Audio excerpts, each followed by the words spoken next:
Hello అండి, అందరికీ నమస్తే, గుడ్ మార్నింగ్. ఈనాడు, ఆంధ్రజ్యోతి, సాక్షి, ఆంధ్రప్రభ తెలుగులో ఈ 4 కూడా ప్రధానమైన వార్తాపత్రికలు. వీటిలో వచ్చిన ముఖ్యమైన వార్తాంశాలన్నీ మనం వీడియోలో చూద్దాం. చివరి వరకు చూడండి. కంటెంట్ నచ్చకపోతే కింద డిస్క్రిప్షన్ ద్వారాలో నా మెయిల్ ఐడి ఉంటుంది, మెయిల్ ఐడికి చెప్పండి. ఏమైనా సజెషన్స్ ఇవ్వాలన్నా, లేదా నా ఫోన్ నెంబర్ కూడా చాలామంది దగ్గర ఉంటుందిలే. వీలైతే వాట్సాప్ మెసేజ్ చేయండి, కాల్ చేయొద్దు. లైక్ చేయండి, షేర్ చేయండి. మీ ప్రతి లైక్ ఇంపార్టెంట్. సో ఇప్పుడు మనం చాలా కీలకమైన అంశాలు ఉన్నాయి. అందులో ఒకటి, నిన్న లోక్సభలో అమిత్ షా గారు ప్రవేశపెట్టిన ఒక బిల్లు దేశం మొత్తం మీద కాంట్రవర్సీ అయింది. ఆ బిల్లు ఏంటి అనేది నేను నిన్న సింపుల్గా ఒక వీడియో కూడా చేశాను. నిజంగా డేంజరస్ పొలిటికల్ గేమ్ అది. ఆ bill BJP dangerous political bill. ఎవరినైనా పదవి నుంచి లేపేస్తారు.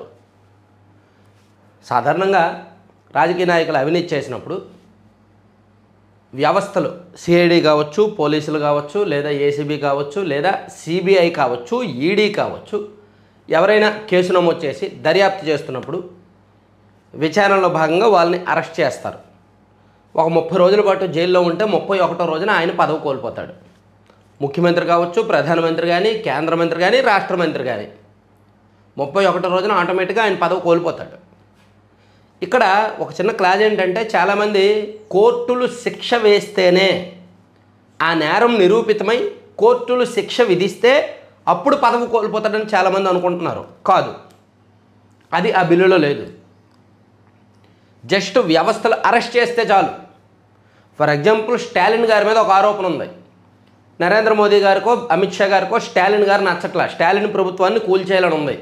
సో అక్కడ ఏదో ఒక కుంభకోణం జరిగిందని బయటకు తీస్తారు, సిబిఐ ఎంక్వైరీ వేయిస్తారు. వ్యవస్థలన్నీ కేంద్రం చేతుల్లో ఉంటాయి. ఇక్కడ స్టాలిన్ గవర్నమెంట్ అంటే పడట్లేదు కేంద్రానికి. సో ఆ ప్రభుత్వాన్ని కూల్చాలి అనుకుంటే ఏం చేస్తారు? సిబిఐ ఎంక్వైరీ వేయిస్తారు. వేయించి కాస్త విచారణ చేయించి ఇమీడియట్గా అతన్ని అరెస్ట్ చేస్తారు. 30 రోజులు జైల్లో ఉంటే అతను ముఖ్యమంత్రి పదవి కోల్పోయినట్టే. అదే క్రమంలో ఇంకో 2-3 కీలక మంత్రులను కూడా అదే కేసులో అరెస్ట్ చేశారనుకో, ఇంకెవరు ముఖ్యమంత్రి అవుతారు? పార్టీ వీక్ అయిపోద్ది, ప్రభుత్వం వీక్ అయిపోద్ది. అదే ఇది. నేరం నిరూపితమైతే అరెస్ట్ చేయడం వేరు, ఆరోపణలు వేసి అరెస్ట్ చేసేయడం వేరు. ఢిల్లీ ముఖ్యమంత్రి అరవింద్ కేజ్రీవాల్ గారు అరెస్ట్ అయ్యారు. ఆయన రిమాండ్ ఖైదీగానే ఉన్నారు తప్ప నేరం నిరూపితమై శిక్ష విధించలేదు కోర్టు. అంతెందుకు, చంద్రబాబు గారు అరెస్ట్ అయ్యారు లాస్ట్ ఇయర్ 2023 సెప్టెంబర్లో. అదేంటి ఆ కేసు? జస్ట్ ఆరోపణల మీద అరెస్ట్ చేశారు, ఆధారాలు లేవు. ఆరోపణల మీద అరెస్ట్ చేసి 52 రోజులు జైల్లో పెట్టారు. అంటే ఇక్కడ మన దేశంలో వ్యవస్థలను అధికారంలో ఉన్న పార్టీలు జస్ట్ ఆరోపణల మీద కూడా అరెస్ట్ చేసేసేలాగా వాడుకుంటున్నాయి. కాబట్టి ఈ బిల్లు తప్పే, అనైతికమే. నిజంగా దేశంలో రాజకీయ పార్టీలను, వాళ్ళ వ్యతిరేక రాజకీయ పార్టీలను తొక్కేయడానికి ఆల్రెడీ దేశంలో వాళ్ళ వ్యతిరేక రాజకీయ పార్టీలను తొక్కేయడానికి బీజేపీ కేంద్రంలోకి, అధికారంలోకి వచ్చిన తర్వాత సిబిఐ, ఈడీ, ఎన్ఐఏ లాంటి వ్యవస్థలను గుప్పెట్లో పెట్టుకుంది. సో ఇది కొంచెం చాలా సంచలనమైన బిల్లు అండ్ తప్పనే అంటున్నాను. నా ఉద్దేశం అయితే తప్పే. అయితే బీజేపీకి మద్దతు ఇచ్చేవాళ్ళు అది మంచిదే అంటారు. అవినీతి పరులను ఆట కట్టించవచ్చు అంటారు. ఎవరు అవినీతి పరులు అండి? ఎవరు అవినీతి పరులు, ఎవరు నిజాయితీ పరులు? అధికారంలో ఉన్న వాళ్ళు నిజాయితీ పరులు, ప్రతిపక్షంలో ఉన్న వాళ్ళు అవినీతి పరులు. అదేగా మన దేశంలో జరుగుతుంది, అంతే కదా. ఇవ్వండి, ఉద్వాసనపై ఉద్రిక్తత, నేరాభియోగాలను నేతల తొలగింపునకు లోక్సభలో బిల్లులు. ఆ ప్రతిపాదనలో రాజ్యాంగ విరుద్ధమైన విపక్షం, ప్రభుత్వాల అస్థిరపరుస్తాయని ఆందోళన. సమగ్ర పరిశీలనకు 31 మందితో జేపీసీ. బిల్లు ప్రతులు చించి విసిరిన ఎంపీలు, రంగంలోకి మార్షల్స్, వెనుక సీట్లోకి వెళ్ళి కూర్చున్న హోంమంత్రి అమిత్ షా. తీవ్ర నేరాభియోగాలపై అరెస్ట్ అయి వరుసగా 30 రోజుల పాటు నిర్బంధంలో ఉన్నట్లయితే రాష్ట్ర మంత్రులు, ముఖ్యమంత్రులు, కేంద్ర మంత్రులు, చివరకు ప్రధానమంత్రి అయినా 31వ రోజే పదవి నుంచి తప్పించడానికి ఉద్దేశించిన అత్యంత కీలకమైన బిల్లులు బుధవారం లోక్సభలో ఉద్రిక్తతకు కారణమయ్యాయి. ఇక్కడ ఏంటంటే బీజేపీ వాళ్ళు ఎలా సమర్థించుకుంటారంటే, చివరకు ప్రధానమంత్రి అయినా అదే శిక్ష కదా, ఎవరికైనా అదే శిక్ష కదా అంటారు. కానీ ప్రధానమంత్రిని అరెస్ట్ చేసేంత సీన్ మన వ్యవస్థలకు ఉందా? సో ఎవరైనా ఆరోపణలు వస్తే వాళ్ళ వ్యతిరేక, ఇప్పుడు తృణమూల్ కాంగ్రెస్ మమతా బెనర్జీ గారి మీద గత కొన్ని సంవత్సరాల నుంచి కొన్ని ఆరోపణలు ఉన్నాయి. నారదా చిట్సో శారదా చిట్సో ఒకటి, రోజువారీ చిట్స్ ఒకటి, దాదాపుగా 20,000 కోట్ల కుంభకోణం అది సిబిఐ ఎంక్వైరీ జరుగుతూనే ఉంది. అప్పుడప్పుడు 6 నెలలకు ఒకసారో సంవత్సరానికి ఒకసారో మమతా బెనర్జీ గారికి నోటీసులు ఇస్తారు. సో ఆ కేసులో ఆమెను అరెస్ట్ చేశారనుకోండి, ఆమె ముఖ్యమంత్రి పదవి కోల్పోద్దుగా. సో ఇక్కడ అంటే అభియోగాలు చాలు, ఆధారాలు అక్కర్లేదు, నేరం నిరూపితం అవ్వక్కర్లేదు. అదే ఇక్కడ విపక్షాలు అంటే ప్రతిపక్షాలు దాన్ని అంతగా అడ్డుకోవడానికి కారణం అదే. నింద మాటను ప్రభుత్వాలు కూల్చేస్తారా, న్యాయస్థానాల్లో విచారణ జరగకుండానే నేర నిరూపణ కాకుండానే పడగొడతారా, ప్రధాని ముఖ్యమంత్రి మంత్రుల తొలగింపు బిల్లులపై విపక్షాల ముప్పేట దాడి, బిల్లు ప్రతులను చింపేసి అమిత్ షాపైకి విసిరేసిన విపక్ష సభ్యులు, నేరారోపణలు ఎదుర్కొంటూ ఏకదాటిగా 30 రోజులు కస్టడీలో ఉంటే పదవుల నుంచి తొలగించే 3 బిల్లుల రూపకల్పన, బుధవారం లోక్సభలో ప్రవేశపెట్టిన కేంద్రం, వెంటనే తీవ్ర ఆందోళనకు దిగిన విపక్ష పార్టీలు. కేంద్రంలో అధికారంలో ఉన్న వాళ్ళకి ఇది ఒక పెద్ద అస్త్రం. దేశం మొత్తం మీద పంజాబ్లో ఆమ్ ఆద్మీ పార్టీ, తమిళనాడులో డిఎంకే పార్టీ, పశ్చిమ బెంగాల్లో తృణమూల్ కాంగ్రెస్ పార్టీ అండ్ కేరళలో ఎక్కడ సిపిఎం అండ్ కర్ణాటక, తెలంగాణలో కాంగ్రెస్ పార్టీ, ఇలా దేశం మొత్తం మీద వాళ్ళ వ్యతిరేక పక్షాలు కొన్ని చోట్ల అధికారంలో ఉన్నారు.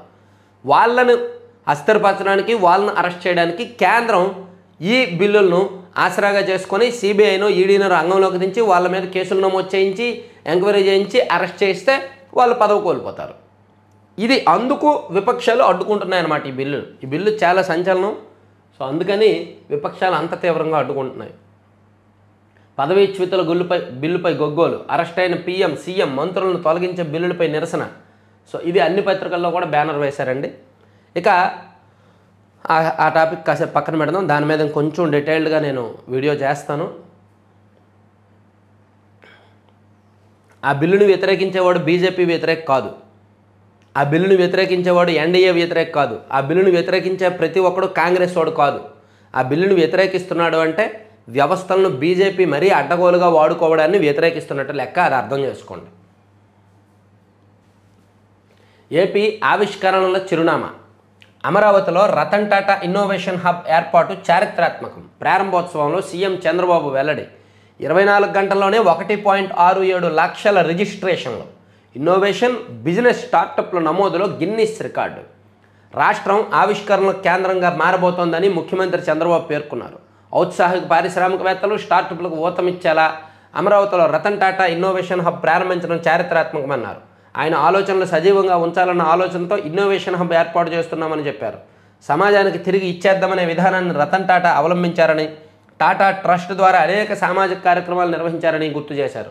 ఆయన నిరాడంబరత, నిజాయితీ, దేశానికి చేసిన సేవ అందరికీ ఆదర్శమని కొనియాడారు.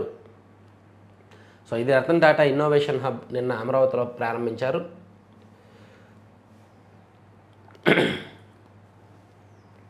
సో దాన్ని ఇక్కడ కూడా ఆవిష్కరణ @ఆంధ్ర, అమరావతి సహా 6 చోట్ల టాటా ఇన్నోవేషన్ హబ్లు ప్రారంభం. క్వాంటమ్ కంప్యూటింగ్, కృత్రిమ మేధతో ప్రపంచ పటంలో అమరావతిని నిలుపుతా. స్టార్టప్లకు రతన్ టాటా ఇన్నోవేషన్ హబ్ ఊతం. చూడండి, ఈయనేమో స్టార్టప్లు, ఇన్నోవేషన్లు, ఆవిష్కరణలతో అమరావతిని ప్రపంచ పటంలో నిలుపుతా అని ఈయన. విపక్షాలు వైసీపీ వాళ్ళేమో వరద వచ్చేసింది, బురద వచ్చేసింది, అవిములైపోయినాయి, ఇవిములైపోయినాయి ఫేక్ ప్రచారంతో అమరావతిని దేశం స్థాయిలో, జాతీయ స్థాయిలో ఒక అబద్ధ ప్రచారం, ఫేక్ ప్రచారం క్రియేట్ చేసి వెనక్కు లాగుతున్నారు. సో ఇక్కడ వైసీపీ వాళ్ళ విధానం ఏంటనేది అర్థం చేసుకోవాలన్నమాట.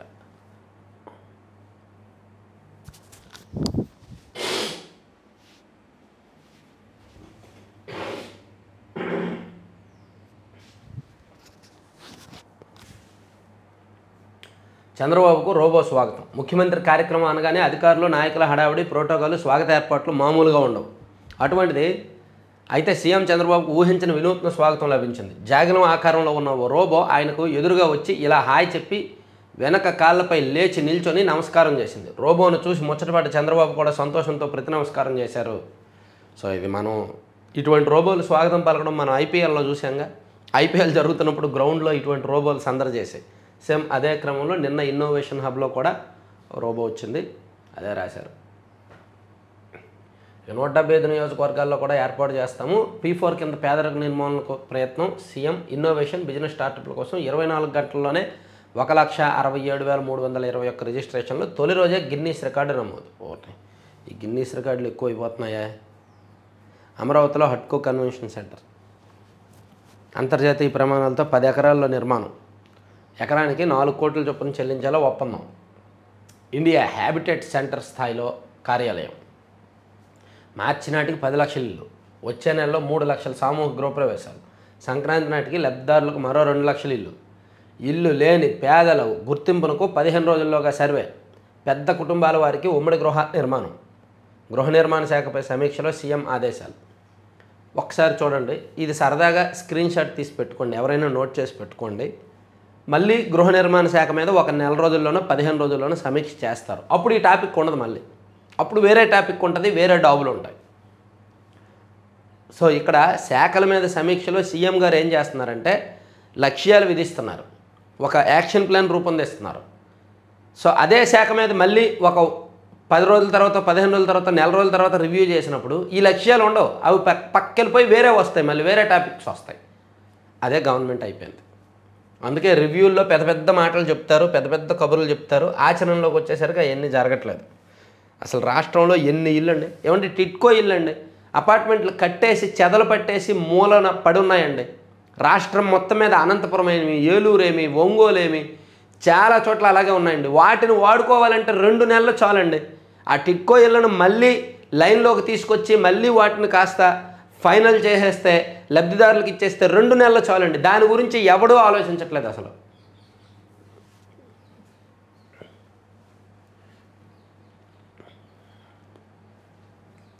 ఇంకా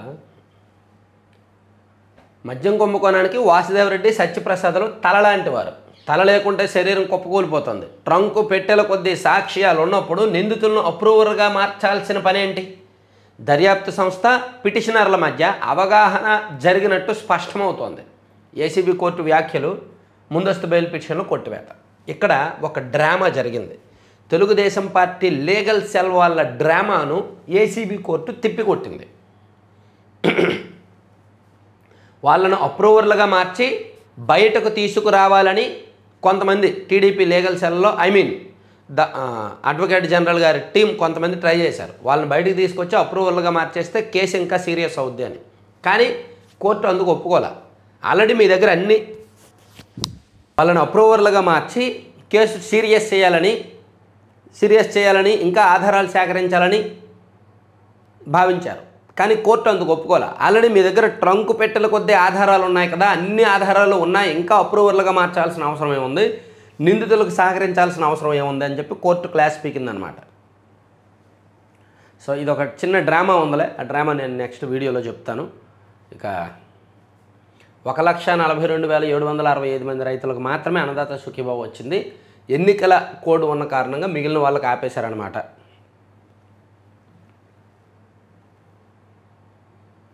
ఆ పింఛనుదారులకు జారీ చేసిన నోటీసులు ఆరోగ్య దివ్యాంగుల కేటగిరీ తనిఖీల్లో అనర్హులుగా గుర్తించి మానసిక వైకల్యం ఉన్న 18 ఏళ్లలోపు వారికి జారీ చేసిన నోటీసులను పేదరిక నిర్మూలన సంస్థ సొసైటీ అధికారులు నిలిపివేశారు. కేంద్ర చట్టం ప్రకారం 18 ఏళ్లలోపు చిన్నారులకు మానసిక వైకల్యానికి శాశ్వత సదరం ధృవీకరణ పత్రాలు జారీ చేయకూడదు. కానీ వీరికి పింఛన అర్హత వైకల్యం 40% కంటే ఎక్కువ ఉన్న తాత్కాలిక వైకల్యంగా పేర్కొంటూ నోటీసులు జారీ చేశారు. అధికారులు ఇలాంటి లెక్కలు తీసి ప్రభుత్వం దృష్టికి తీసుకువెళ్లారు. వెంటనే స్పందించిన సర్కారు వారికి జారీ చేసిన నోటీసులు నిలిపివేయాలని వీరి పింఛన్ పంపిణీపై 2 రోజుల్లో నిర్ణయం తీసుకుంది. ఇది మన వీడియో ఎఫెక్ట్. నేను 2 రోజులు 2 వీడియోలు చేశాను, చాలా స్ట్రాంగ్గా చేశాను. వాళ్ళకి నోటీసులు ఇచ్చారు, పింఛన్లు ఆపేస్తున్నారు అని. ఇదిగోండి, ఈ పాపం ఊరికే పోదు, ప్రభుత్వానికి ఇదేం వైకల్యం, లక్షల కుటుంబాలకు శాపమని నిన్న ఒక వీడియో చేశాం. సో అంగవైకల్యం ఉన్న వాళ్ళకి మోర్ దాన్ 40%, మోర్ దాన్ 80% ఉన్న వాళ్ళకి కూడా పింఛన్ ఆపేసేయడానికి నోటీసులు ఇస్తున్నారు అని. అదొకటి బాగా ఎఫెక్ట్ చూపించింది. అలాగే ఈ ప్రభుత్వానికి కళ్ళున్నాయా, సంక్షేమంలో కొన్ని దారుణాలని మొన్న ఒకటి చేశాను. సో దీనికి కూడా రెస్పాన్స్ వచ్చిందనమాట. ఆ ఎఫెక్ట్ అనుకోవచ్చు.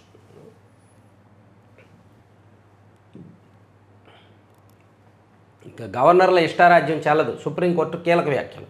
రాష్ట్ర శాసనసభ రెండోసారి ఆమోదించి పంపిన బిల్లును గవర్నర్ రాష్ట్రపతి పరిశీలనకు పంపే వీలు లేదని సుప్రీంకోర్టు బుధవారం పేర్కొంది. బిల్లులకు సమ్మతి తెలిపే విషయంలో గవర్నర్కు ఉన్న అధికారాలు ఏమిటని కేంద్ర ప్రభుత్వాన్ని ప్రశ్నిస్తూ సర్వోన్నత న్యాయస్థానం ఈ వ్యాఖ్యలు చేసింది.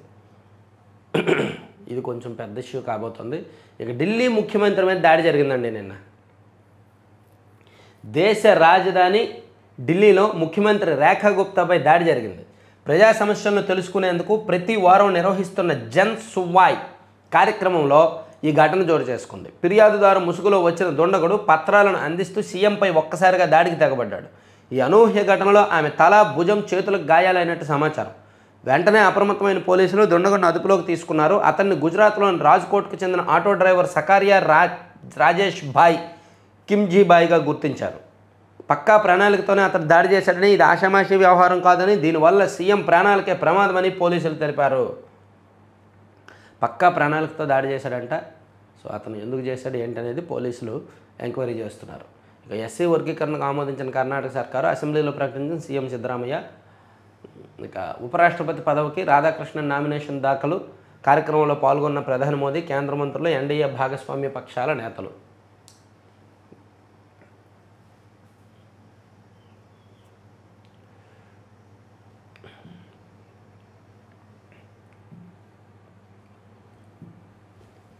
ఆవిష్కరణలను అలవాటుగా మార్చాలి. రతన్ టాటా ఇన్నోవేషన్ హబ్లో దిగ్గజ పారిశ్రామిక సంస్థలకు భాగస్వామ్యం. Tata Sons chairman Chandrasekaran.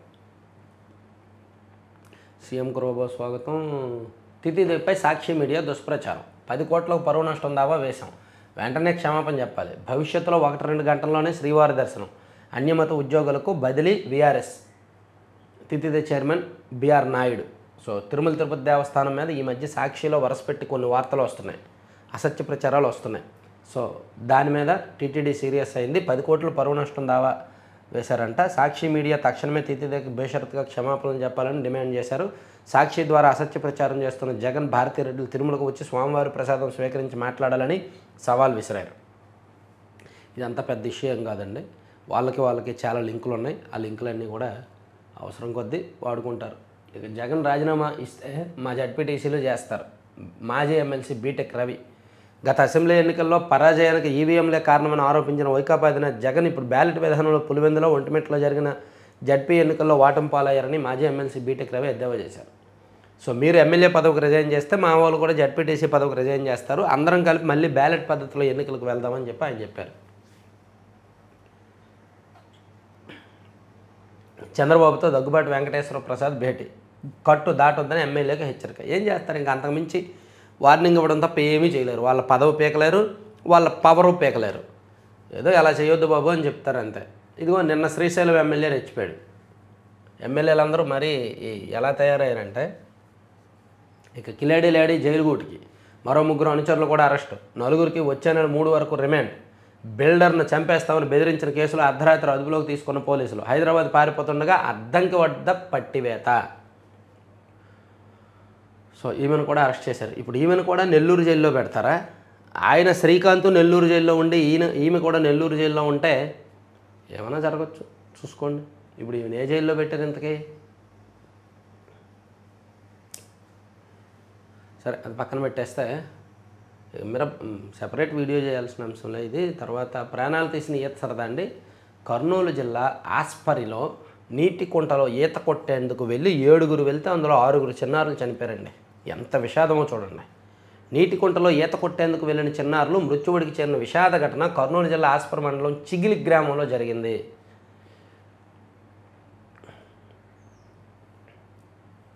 అప్పు ఎగ్గొట్టి ఆపై దాడి, బాకీ తీర్చాలని అడిగినందుకు అనుచరులతో బంధువును చావబాదారు. వ్యూహం నిర్మాత దాసరి కిరణ్ కుమార్ దాష్టీకం. హైదరాబాద్లో అరెస్ట్ చేసిన బెజవాడ పోలీసులు. ఆయన తీసిందే వ్యూహం సినిమా తీసింది, డబ్బులు ఆయన దగ్గర లేకపోయినా అప్పు తీసుకొచ్చి సినిమా తీశాడు. పోనీ అప్పు తీసుకొచ్చి తీసింది ఏమైనా అప్పు తీర్చాడంటే తీర్చలేదు. పాపం ఇటువంటి వాళ్ళు కూడా ఉంటారనమాట. సరే, మనం సాక్షికి వెళ్దాం. సాక్షిలో బ్యానర్లో ఇది చెప్పుకున్నాం. ఇక తప్ప తాగిన శ్రీశైలం ఎమ్మెల్యే అటవీ సిబ్బందిపై దాడి. టీడీపీ ఎమ్మెల్యే బుడ్డ రాజశేఖర్ రెడ్డి అరాచకం. టీడీపీ ఎమ్మెల్యేల అరాచకాలు ఏం చెప్తాం, ఏం చేస్తాం? అసలు పార్టీ పరువు తీసేసి, ప్రభుత్వ పరువు తీసేసి ఇటువంటి ఎమ్మెల్యేలతో వీళ్ళు 2029లో మళ్ళీ గెలుస్తారంట. ఇటువంటి ఎమ్మెల్యేలు ఉన్నారు. వాళ్ళు వీళ్ళు అని లేదు, సీనియర్లు జూనియర్లు అని లేదు, అందరూ బరితెగిస్తున్నారు. అందిన గాడికి అవకాశం ఉన్నా లేకపోయినా అవకాశాన్ని సృష్టించుకొని మరి అవినీతి లేదా వివాదాలు లేదా బూతులు, లేదంటే ఒక ఎమ్మెల్యే ఏమో జూనియర్ ఎన్టీఆర్ గురించి మాట్లాడతాడు, జూనియర్ ఎన్టీఆర్ సినిమా గురించి మాట్లాడతాడు. ఇంకొక ఎమ్మెల్యే తాగేసి అటవీ శాఖ సిబ్బంది మీద దాడి చేశాడు. నలుగురు ఫారెస్ట్ సిబ్బంది కిడ్నాప్, అర్ధరాత్రి విడుదల, అటవీ వాహనాన్ని తానే డ్రైవ్ చేసుకుంటూ వెళ్ళిన ఎమ్మెల్యేపై అటవీ శాఖ సిబ్బంది ఫిర్యాదు. ఇది కేంద్రం, ఇది అటవీ శాఖ ఆ కేసులు చాలా సీరియస్గా ఉంటాయి. ఆయన మీద ఏదో చిన్న నామమాత్రపు కేసు కాకుండా నిజంగా సామాన్యుడు అలా చేస్తే ఈ పాట అరెస్ట్ చేసేసేవాళ్ళు, జైల్లో పెట్టేసేవాళ్ళు. నాన్ బెయిలబుల్ సెక్షన్లు కూడా ఉంటాయి. మరి అతను ఎందుకు నాన్ బెయిలబుల్ సెక్షన్లు పెట్టలా, ఎందుకు అరెస్ట్ చేయలే? అది చేయాలి ఇమీడియట్గా అతని మీద. ఎవరితో అయినా పెట్టుకోండి, నాతో కాదు. పిచ్చి పిచ్చి మాటలు మాట్లాడితే ఊరుకోను. గోవులను చంపించింది భూమన మేనమామ, తొక్కిసలాటకు కారణం ఆయన అనుచరుడే. టీటీడీ చైర్మన్ బీఆర్ నాయుడు వ్యాఖ్యలు. ఏర్పాట్లపై భక్తులు సంతృప్తితో ఉన్నట్టు సమర్థన. ఓకే, ఏ టీటీడీ చైర్మన్ కూడా ఇంతలా దిగజారి మాట్లాడలేదు. టీటీడీ మాజీ చైర్మన్ భూమన కరుణాకర్ రెడ్డి ధ్వజం. దేవుడి ప్రతిష్టను దెబ్బతీసేలా నీచంగా ప్రవర్తిస్తున్నారు. నాపై చేసిన ఆరోపణలను సిబిఐతో విచారణ చేయించాలా? ఇంటర్నేషనల్ ఐక్యరాజ్య సమితి వస్తుంది మీ మీద విచారణకు. తర్వాత డిఎస్సిలో డొంక తిరుగుడు అంట. ఇదేదో కొంచెం అనుమానాస్పదంగానే ఉందండి.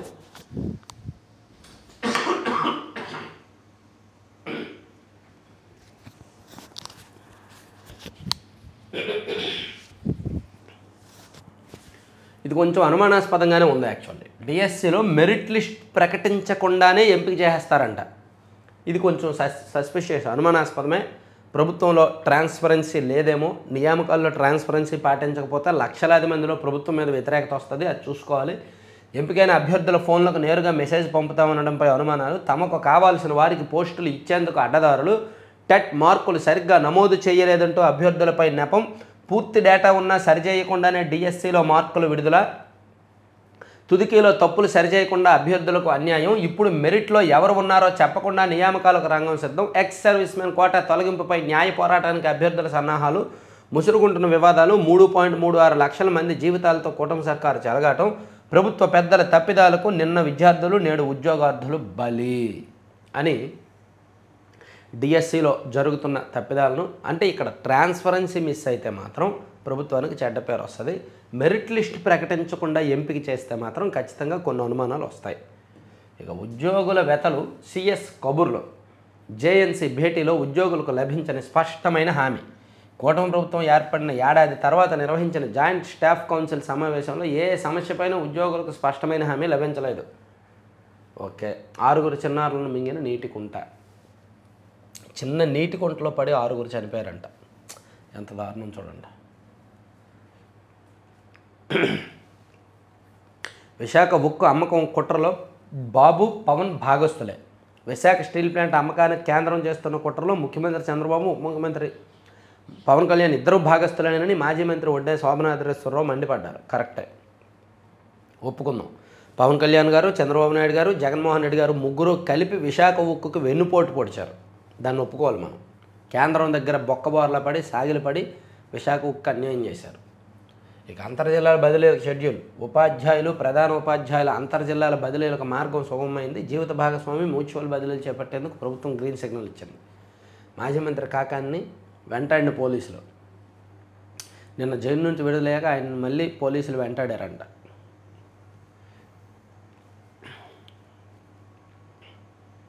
ఇక ఆన్లైన్ గేమింగ్ మీద కూడా నిషేధం విధిస్తూ కేంద్రం తీసుకొచ్చింది ఒక బిల్లు. ఆ కారణంగా కొన్ని లక్షల ఉద్యోగాలు పోతాయి, వేల కోట్ల పెట్టుబడులు వేగంతం కలుగుద్ది, 400 కంపెనీలు మూతపడే ప్రమాదం ఉంది. రియల్ మనీ గేమ్స్ నిషేధంపై పరిశ్రమ వర్గాల ఆందోళన అని ఒకటి రాశారు. కేంద్రం ఒక బిల్లు తీసుకురావడం, ఇమీడియట్గా దాని ప్రభావం ఏంటి అనేది సాక్షిలో రాయడం జరిగింది.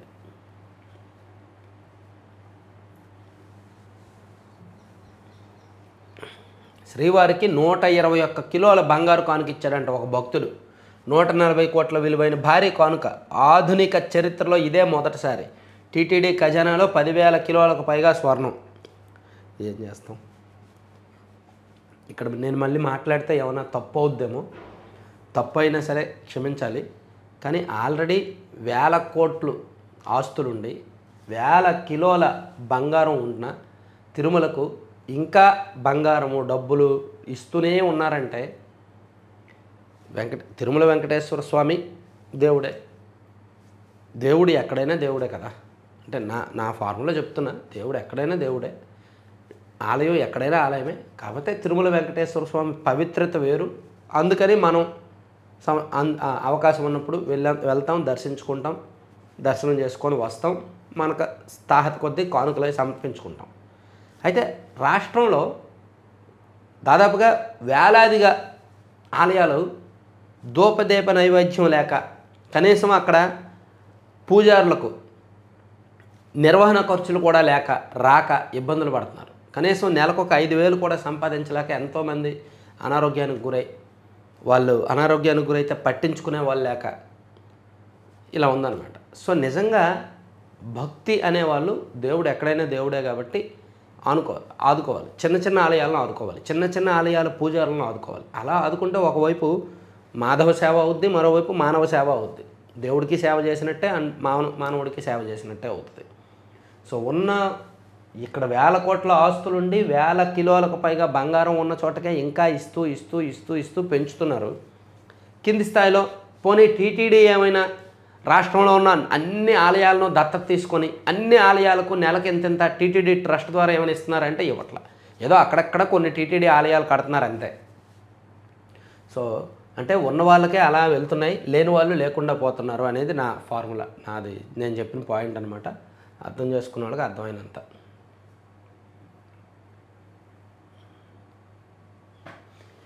నెల్లూరు కిలేడి అరుణ అరెస్టు, 3 అనుచరులు కూడా. బిల్డర్ ఫిర్యాదుతో పోలీసుల చర్యలు. ఇల్లు రాసిస్తావా చస్తావా అంటూ అరుణ బెదిరింపులు. వైసీపీ హయాంలో ఫిర్యాదు చేసినా పట్టించుకోని పోలీసులు. పైగా బిల్డర్ పైన ఎస్సీ ఎస్టీ కేసు. ఇప్పుడు మళ్ళీ ఫిర్యాదు ఇవ్వడంతో రంగంలోకి దిగిన పోలీసు ఉన్నతాధికారులు. అరెస్టు భయంతో సోషల్ మీడియాలో అరుణ వరుస వీడియోలు. హైదరాబాద్ పారిపోయేందుకు యత్నం. అద్దంకి వద్ద అదుపులోకి తీసుకున్న కోవూరు పోలీసులు. శ్రీకాంత్కు సహకరించిన 3 ఎస్కాట్ సిబ్బంది సస్పెన్షన్. ఎట్టకేలకు అరెస్ట్ అయింది. ఆమె దగ్గర చాలా హిస్టరీ ఉంటుంది. సో బయట పెడుతుందేమో చూద్దాం. ఇక పీఆర్సీ కమిషన్ చైర్మన్ నియమించాలి, వెంటనే మధ్యంతర వృత్తి ప్రకటించాలి, గత డిఏపీఆర్సీ బకాయిలు చెల్లించాలి, ఏ ఉద్యోగికి ఎంత బాకీ పడ్డారో చెప్పాలి, అవుట్ సోర్సింగ్ ఉద్యోగులకు పథకం ఇవ్వాలి. JSC meeting. ఓకే. ఎమ్మెల్యే బుడ్డ ఆటవిక దాడి, చెక్ పోస్ట్ గేట్ తీయలేదని అటవీ శాఖ సిబ్బందిపై ఆగ్రహావేశాలు. ఇది సెపరేట్గా ఒకసారి వీడియో చేస్తా. ఆ ఎమ్మెల్యే ఒక అరాచక శక్తిలా మారారు కొంతమంది ఎమ్మెల్యేలు. ఇక అందరు వాడిని, ఏ పార్టీకి చెందిన వ్యక్తిని కాదు, ఉపరాష్ట్రపతి పదవి రాజకీయాలకు అతీతం.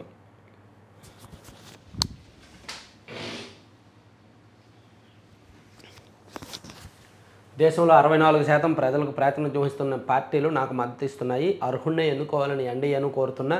రాజ్యాంగాన్ని పరిరక్షించే బాధ్యత నిర్వర్తించా.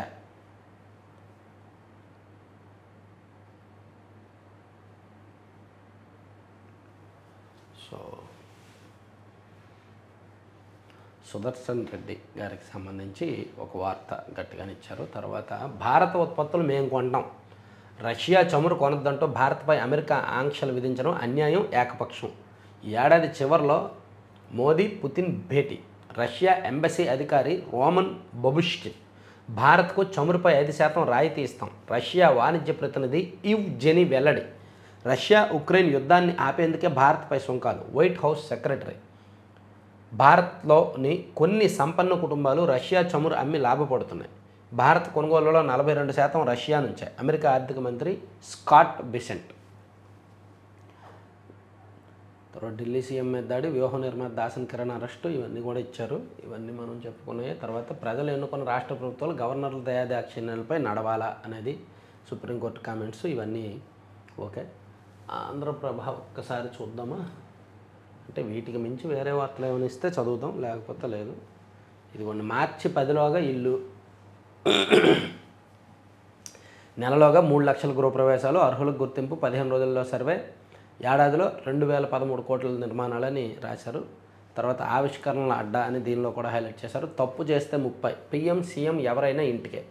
ఇదంతా అవుతుంది. పిఎంని అరెస్ట్ చేసేది ఎవరు? నరేగా బిల్లులకు మోక్షం.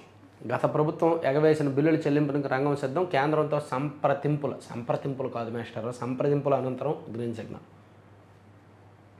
నీటి కుంటలో మునిగి 6 ప్రాణం తీసిన సరదా. ఐరోపాకు మన ఆక్వా ఉత్పత్తులు. టారిఫ్ల సంక్షోభాన్ని అవకాశంగా మార్చుకుందాం. ప్రభుత్వం అన్ని విధాల అండగా ఉంటుంది. ఉమ్మడి సమస్యల పరిష్కారానికి కృషి. సో ఇప్పుడు అమెరికా కాకుండా అమెరికా వాళ్ళు టారిఫ్ వేశారు కాబట్టి ఐరోపాకు పంపిద్దాము అని చెప్పి నారా లోకేష్ గారు నిన్న ఒక మీటింగ్ పెట్టి చెప్పారు. తర్వాత సమస్యలన్నీ పరిష్కరిస్తాం, ఉద్యోగులు బీ హ్యాపీ.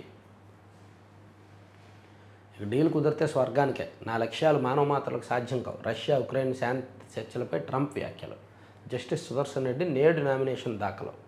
ఎన్డీఏ కూటమి అభ్యర్థి రాధాకృష్ణన్ నిన్న నామినేషన్ వేశారు.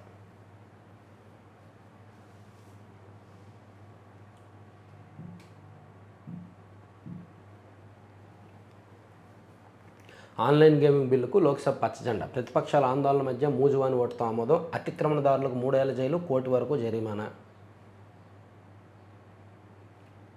టీచర్పై పెట్రోల్ పోసి నిప్పండించిన విద్యార్థి. ఓ 18 ఏళ్ల విద్యార్థి తమ పూర్వ పాఠశాలలో 26 ఏళ్ల ఉపాధ్యాయురాలపై పెట్రోల్ పోసి నిప్పండించిన ఘటన మధ్యప్రదేశ్లో చోటు చేసుకుంది. మకరాలను మట్టి కరిపించిన మగువలు. కుమారుడి కోసం ఒకరు, భర్త కోసం మరొకరు సాహసం.